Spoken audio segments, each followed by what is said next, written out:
ওং নমঃ শিবায়। ওং নমঃ শিবায়। ওং নমঃ শিবায়। বন্ধুরা, আগামীকাল মহাশিবরাত্রি। হ্যাঁ, আর আগামীকাল দিনটি একটি বিশেষ দিন। আর আগামীকালই এই 6টি অতীব সৌভাগ্যশালী রাশির হঠাৎ বা আকস্মিক অর্থপ্রাপ্তি ঘটতে চলেছে।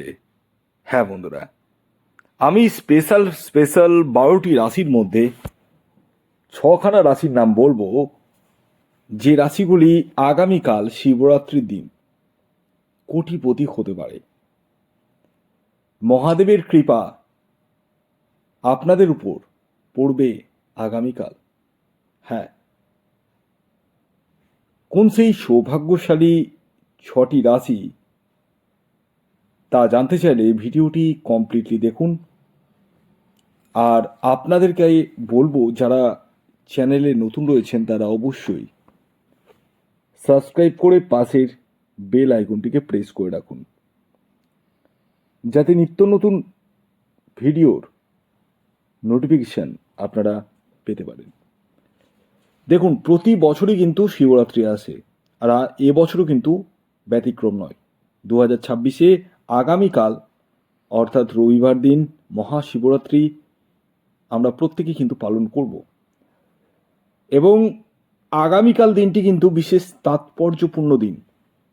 তাই বলবো, রাশির নাম বলার আগে প্রত্যেকটা রাশিকেই বলবো, প্রত্যেকটা রাশিকে, যে আগে সকালবেলা ঘুম থেকে উঠে আপনারা স্নান করুন। স্নানের একটি নিয়ম রয়েছে, আমি সেটাও বলে দিই।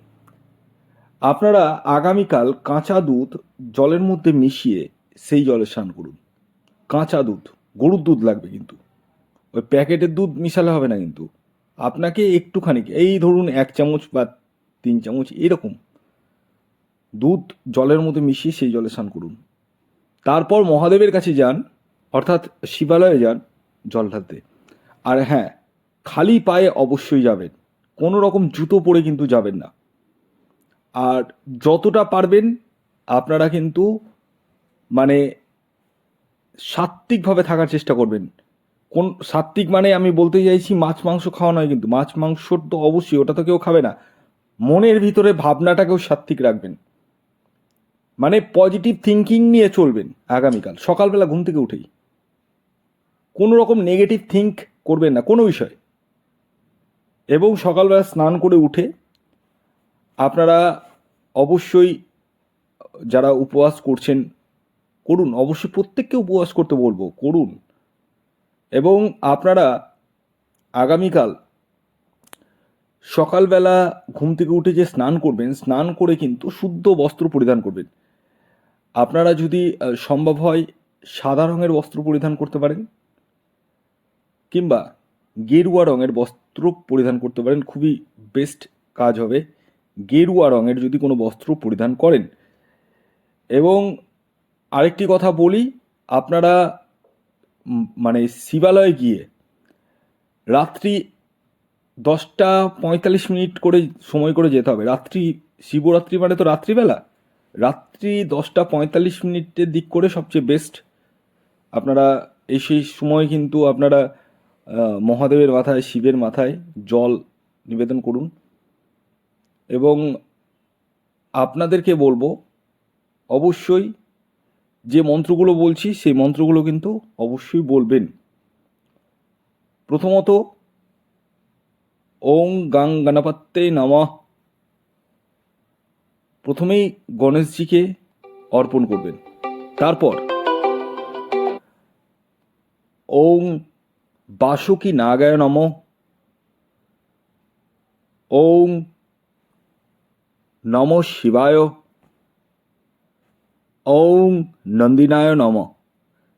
এটি কিন্তু আপনারা জল, দুধ, গঙ্গা জল, বেলপাতা, আকন্দা ফুল, ধুতরা ফুল, এগুলো কিন্তু অর্পণ করবেন। এবং এর সাথে আপনারা অবশ্যই আতপ চাল, হ্যাঁ গোটা আতপ চালও কিন্তু অর্পণ করতে পারেন। তাতে কিন্তু মহাদেব আপনাদের প্রতি যথেষ্টই সন্তুষ্ট হবেন এবং এতে আপনাদের যেটা চাইবেন সেই জিনিসটা কিন্তু আপনাদের জীবনে ঘটবে। তো যাই হোক, অনেক কথাই বললাম। আমি এই ভিডিওতে এখন ছখানা রাশির নাম, স্পেশাল রাশির নাম বলবো, যে রাশিগুলি আগামীকাল শিবরাত্রির দিন হঠাৎ বা আকস্মিক অর্থপ্রাপ্তি ঘটতে চলেছে। তবে একটি কথা বলে দিই, আমি এই ভিডিওতে যে 6টি রাশির নাম বলবো সেই রাশিগুলি কিন্তু ইন জেনারেল রাশি, এবং তাদের যে টার্গেট নাম্বার বলবো সেটিও ইন জেনারেল। তাই সর্বোপরি আগে নিজস্ব ব্যক্তিগত জন্মছকটা দেখিয়ে নেওয়ার প্রয়োজন রয়েছে। যারা প্রয়োজন বোধ করছেন তারা স্ক্রিনে দেওয়া হোয়াটসঅ্যাপ নাম্বারে যোগাযোগ করুন।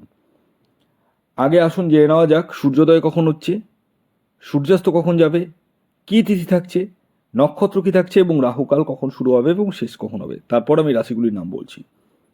আগামীকাল সূর্যোদয় হচ্ছে ভোর 6টা 9 মিনিটে, সূর্যাস্ত যাচ্ছে বিকেল 5টা 33 মিনিটে।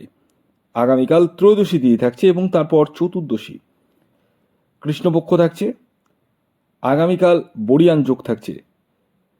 আগামীকাল নক্ষত্র থাকছে উত্তরাষাঢ়া নক্ষত্র এবং শ্রবণা নক্ষত্র। করণ থাকছে বণিজকরণ বৃষ্টিকরণ। এবং আগামীকাল রাহুকাল শুরু হচ্ছে বিকেল 4টে 8 মিনিট থেকে, থাকবে 5টা 33 মিনিট পর্যন্ত বিকেলবেলা। তো এই টাইমটিকে আপনাদেরকে অ্যাভয়েড করতে হবে। এই টাইমে কোনো টিকিট কাটা যাবে না, কোনো কিছু কেনাকাটা যাবে না, কিছু কিন্তু করা যাবে না। এবার আসুন আমি এক এক করে সেই 6টি রাশির নাম এবং তাদের টার্গেট নাম্বারটি বলে দিই। যার মধ্যে প্রথম যে রাশির নাম বলবো সেটি হচ্ছে সিংহ রাশি। হ্যাঁ, আপনি যদি সিংহ রাশির জাতক বা জাতিকা হন এবং আপনার ন্যাকাল চার্টে যদি রাহু গ্রহের অবস্থান শুভ থাকে, বর্তমান দশা অন্তর্দশা সাপোর্ট করে, তাহলে আপনারা কিন্তু হতে পারেন মহাকোটিপতি। আগামীকালের আপনাদের ইন জেনারেল টার্গেট নাম্বার হলো 1। দ্বিতীয় যে রাশির নাম বলবো সেটি হচ্ছে কর্কট রাশি। কর্কট রাশির জাতক বা জাতিকা যদি আপনি হন এবং আপনার নিজস্ব ন্যাকাল চার্টে রাহু গ্রহের অবস্থান যদি শুভ থাকে, বর্তমান দশা অন্তর্দশা সাপোর্ট করে, তাহলে আপনারাও কিন্তু হতে পারেন মহাকোটিপতি। আগামীকালের আপনাদের ইন জেনারেল টার্গেট নাম্বার হলো 2। এর পরবর্তী 3 নম্বর যে রাশির নাম বলবো, যে রাশি আগামীকাল মহাশিবরাত্রির দিন হঠাৎ বা আকস্মিক অর্থপ্রাপ্তি ঘটতে চলেছে, সেটি হচ্ছে বৃষ রাশি। বৃষ রাশির জাতক বা জাতিকা যদি আপনি হন এবং আপনার ন্যাকাল চাটে যদি রাহু গ্রহের অবস্থান শুভ থাকে, বর্তমান দশা অন্তর্দশা সাপোর্ট করে, তাহলে আপনারাও কিন্তু হতে পারেন মহাকোটিপতি। আগামীকালের আপনাদের ইন জেনারেল টার্গেট নাম্বার হলো 6।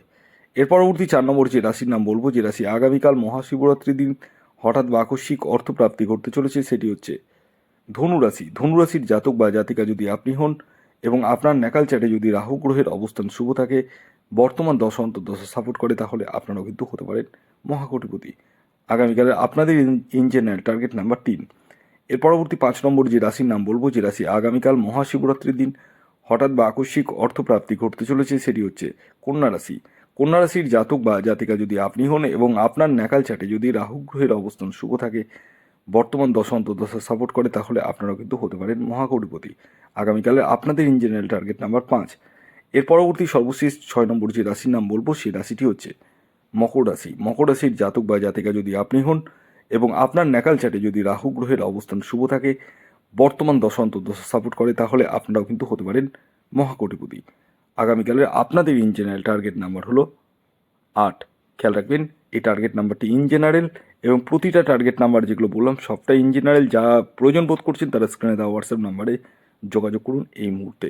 সকলে ভালো থাকবেন, সুস্থ থাকবেন এবং প্রত্যেকেই কিন্তু মহাদেবের নাম অবশ্যই ওং নমঃ শিবায় লিখে ফেলুন।